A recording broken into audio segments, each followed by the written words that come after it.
Hi everybody, it's Alyce-Kay Ruckelshaus from Threshold of Hineni, and today was kind of a turning point for me. Well, first of all, it's Tuesday, the 23rd of July. Okay, so it's a week and 2 days since my husband Bill passed away in a car accident. Um, anyway, I told you last night about my fairly good day doing really hard things and then my really awful night. And so I want to kind of go on from there because God just did something really cool. So anyway, I had that really horrible evening, and you can go back and watch the tape to hear about it if you want to. I'm not going to tell about it again, but anyway, I was just depressing, and I had this revelation that this is my life now.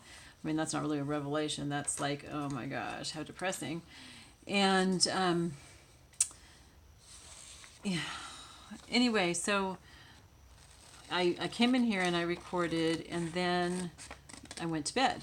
And I didn't know if I was going to be able to sleep or not because my dogs hadn't gone to the bathroom because of the storm in like over 10 hours.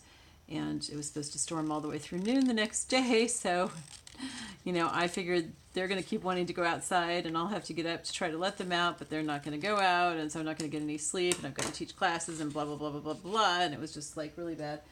And anyway, at one point I just said, well, this is my life now. This is my life. I have no choice about it. It's just this way. And I meant that in a very depressed and not quite angry, but maybe close to angry way. And it just definitely was not a good thing. And last night, after making my recording and everything, this isn't working. It dawned on me that, well, several things. First of all, that yes, okay, this is my life now. And yeah, it's really hard, but it is what it is, and I need to make a decision here. I can either choose to keep fighting it and hating it, or I can accept it and embrace it. And because you really do have to go beyond accepting things. You have to embrace them, or it's like not really much good. And something that I discovered for myself when I was going into fifth grade, and I imagine everybody discovers this at some point in their life, and I don't know if I was early or late, but that was that, I want this kind of close to the end. It was that there were certain points in my life when I could actually change who I was. And the first time was like when I was in fifth grade and our family moved, and I was going to be in a new school and everything. And I realized that I could change my personality because nobody there was going to know me. And so I decided that I was going to be shy. I had always been bold, but I really admired this girl in my fourth grade class who was really quiet, and she basically whispered all the time. And I just thought that was so feminine and cool. And so I kind of wanted to be like her. And I decided that I was going to have English as my favorite subject. And I decided that my cursive was going to be the prettiest. My penmanship was going to be the best in the class. Okay, so I decided those things, and I did them. I carried them out. And the penmanship thing and the English thing were fine. But the part about not being bold and being shy instead was really stupid. And I changed my personality basically and went against my giftings.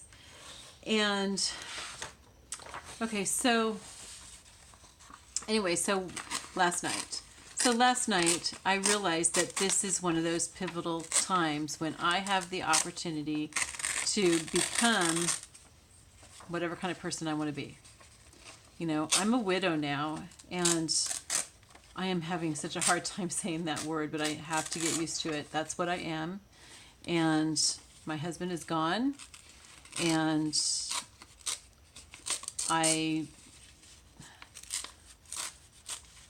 that's what I am. I just have to accept that.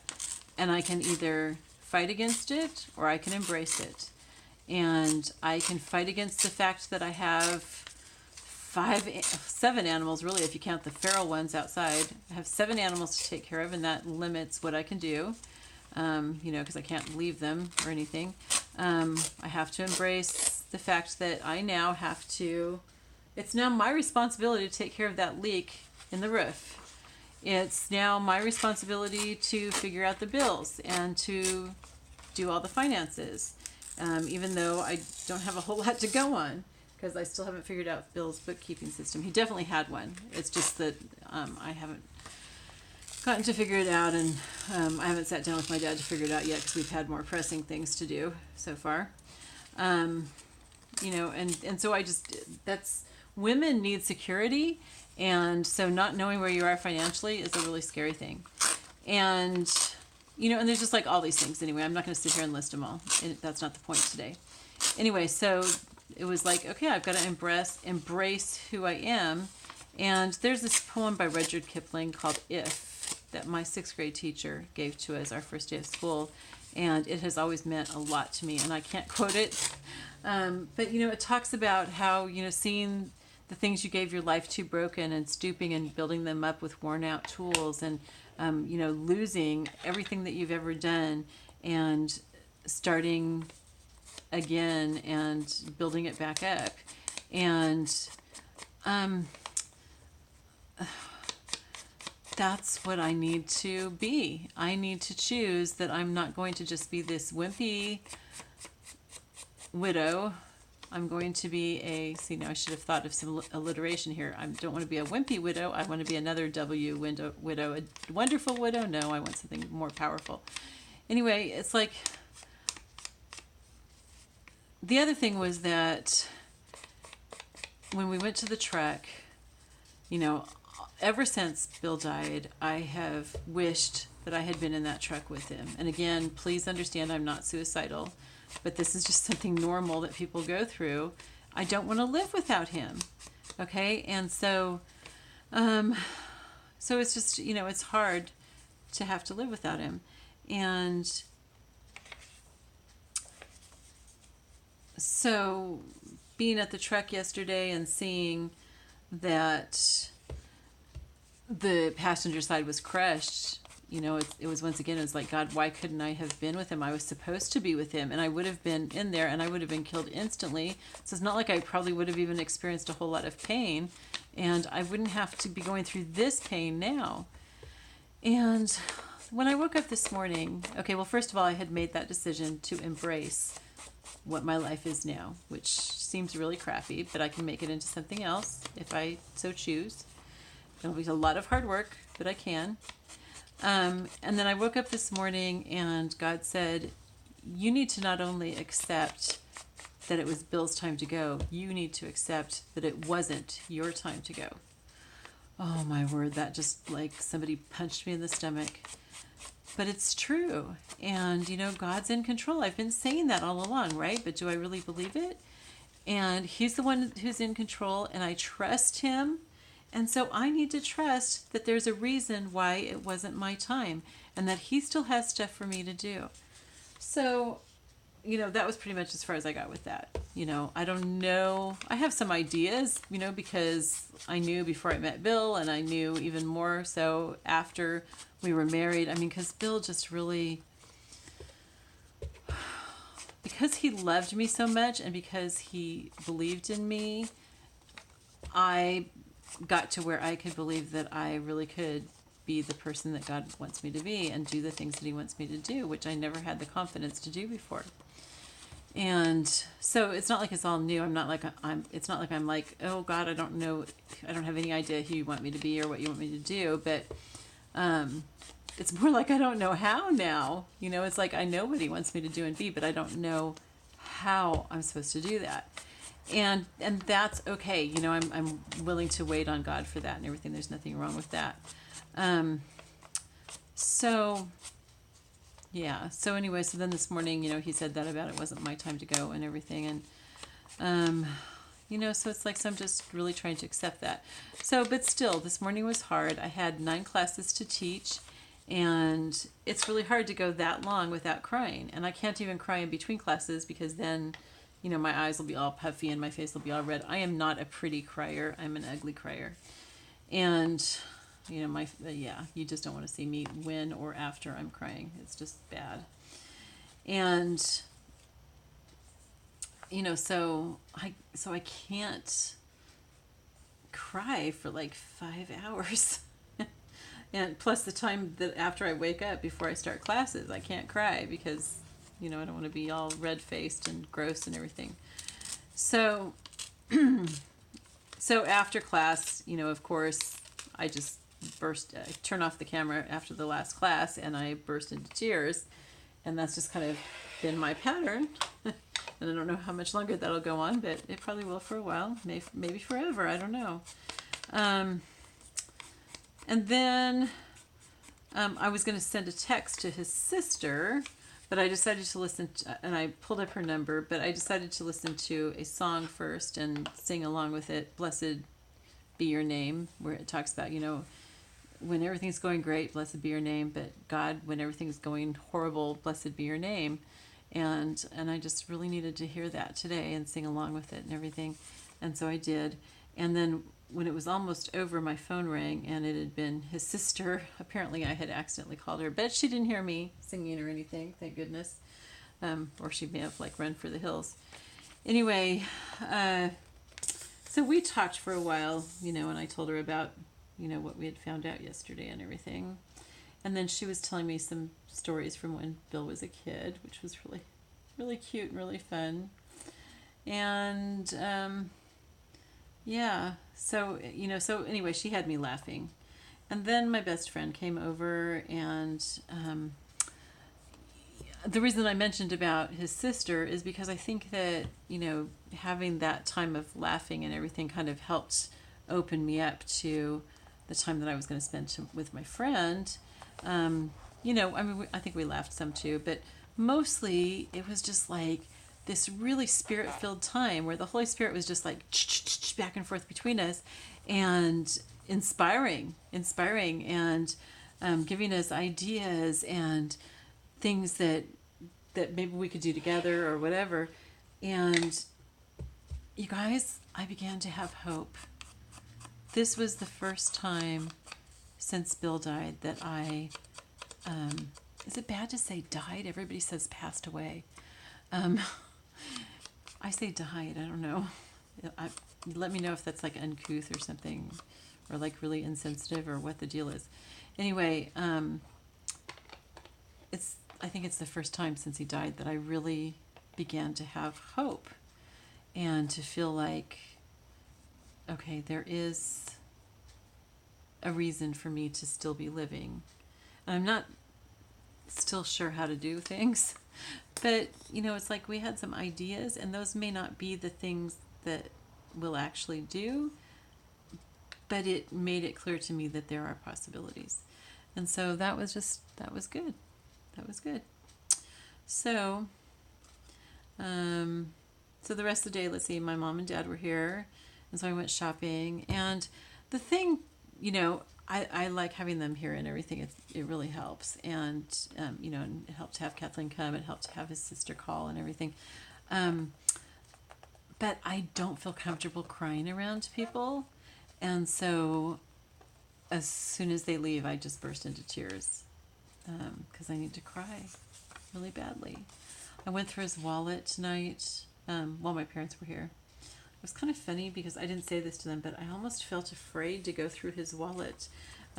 He would have me get things out of his wallet, not real often, but, you know, sometimes. But he would never, ever go through my purse. Never. If I asked him to get something out of my purse, no way, he wouldn't do it. If I was home, he would bring it to me. If I wasn't home, too bad. He wasn't going to get it because his mama trained him not to go into ladies' purses. She probably just meant hers. So anyway, so we would never go into my purse. So I almost felt a little funny going through his, but I had gone through his wallet, a number of times with him right there. And then other times he had me, go get something from his wallet and stuff. So I knew it was okay. Well, he's not here anyway. So, and I wanted to find the picture of Beth. I wanted to make sure that was there. And I wanted to, look for a few other things, and also I knew that he had like appointment cards in there, and I needed to cancel appointments and stuff. Partly just to be courteous, and partly because you get charged for those things if you don't cancel, and I don't know where I am financially, so I probably can't afford to just be paying for a doctor appointment that doesn't happen. There's all these things, you guys, that you don't think of that have to be done. And so I was going through his wallet, and I don't know, it was just cool because it's like I've always seen him with that wallet. He always wore it in his back pocket. And, even when I tell him, don't wear that in your back pocket while you're driving, that's why you have sciatica, but he'd still wear it. And that's, that's all right. And I don't know, I just felt kind of close to him. And then also, my mom brought in the stuff from the car that we had gotten yesterday from the truck, and there were his glasses that we had found, and they were completely fine. They weren't hurt at all, and they were just like really dirty from being like around in the mud and stuff, it looked like. And so I cleaned those up, and that's been one of the things, you wake up in the morning and it's a shock when you first discover that he's not there. And every morning is a shock to me to discover that he's not there. And one of the things that shocks me is I get up, and the first thing that I do is I stand up, I walk over to the little table in our room, and I get my glasses. And I always have to feel, because it's dark and I want him to go back to sleep, I always have to feel which ones are my glasses and which ones are his, because we always have them like right up next to each other. It's kind of funny. It's kind of like, we have to be next to each other, so our glasses have to be next to each other. It just ends up that way. It's kind of funny. And so for the last week, I get up in the morning and I go over there, and it's only my pair of glasses. And sometimes that is when the shock really hits me. Other times it's when I first sit up in bed and he doesn't reach out to touch me like he always did. So I think it's going to help to have his glasses there. I don't know, maybe that just feeds my denial a little bit. Maybe I need to be shocked over and over and over. I don't know, but my poor heart can't handle it anymore. So I can wait until just a few seconds later, I think, to be shocked that he's not there. It's just comforting. It's just really comforting. It was very comforting to me to hold his wallet, to go through it. It made me feel like I was close to him again. Because there were times like, in the car or sitting at the kitchen table, he'd put his wallet out on the kitchen table, or in the car, sometimes we'd be driving and he'd get gas, and I'd say, don't put your wallet back in your pocket, here, let me have it. And then I would just sit there and go through it while we were driving and stuff, and kind of, sort things and clean things out and straighten it up and ask him questions about things and everything. And so it just has good memories. It has really fun memories. I miss flirting with him. We flirted a lot, and I miss that. I don't have anybody to flirt with anymore, and I don't want to flirt with anybody else. And I just, I miss him for so many things. He was, because he was so much older than me, he really, really did lead me. He had the wisdom and, a sense of authority, but not authoritarian. Authority in the sense that he was really wise and gentle and kind, and just really, it's just really special. And I could trust him to lead me, because I knew that he always wanted the best for us, and the best for me, and sometimes he really sacrificed for me too, and sometimes I sacrificed for him. It was a two-way street. Because we just loved each other. That's what you do when you love each other. So anyway, I think that's it. I don't think I have anything more to share today except that just I really love him and I really, really miss him. But today was the first day that I started feeling hope. I didn't feel that hope all day. There were times when I didn't feel hopeful. But like one of my friends wrote to me when I shared about that, and she said that she was praying that the moments of hope that I'm having right now will turn into minutes of hope, and that the minutes will turn into hours, and the hours will turn into days, and the days will turn into weeks, and the weeks will turn into months. And I guess that's probably how it happens. And so anyway, so that's where I am today. This is day, I'm not sure how you number it. It's a week and 2 days. Let's just say that. From when he passed away. So, yeah. Thanks for listening, you guys. I really appreciate it. And I hope that this helps somebody. I love you all. Please tell somebody that you love them. Bye-bye.